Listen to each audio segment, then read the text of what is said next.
জীবন, স্কুলে সে কি শিখলো কি পড়লো, এটা কিন্তু তাকেই আত্মস্থ করতে হবে। অর্থাৎ রাজনীতি করতে গেলে কোনো না কোনো কানেকশনে আপনি রাজনীতিতে এসছেন, সেটা যদি 10 ভাগের অথবা 20 ভাগের আপনি একটা শক্তি পেয়ে যান, এটাকে অস্বীকার করবার কোনো সুযোগ নেই। যে যার ঘরে জন্মায়, আমাদের সৃষ্টিকর্তা সেভাবেই তাকে সংক্ষিপ্ত আকারে বক্তব্য রাখার জন্য আহ্বান করছি।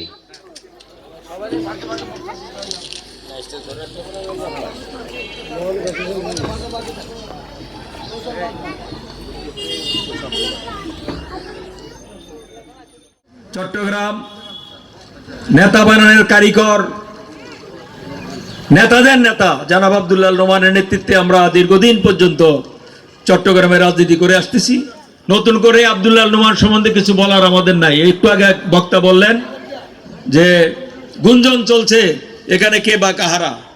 আব্দুল্লাহ নোমানের বিকল্প এখন পর্যন্ত কোনো কিছু চট্টগ্রাম আমি চিন্তা করতে পারি না। কি বলেন আপনারা? অতএব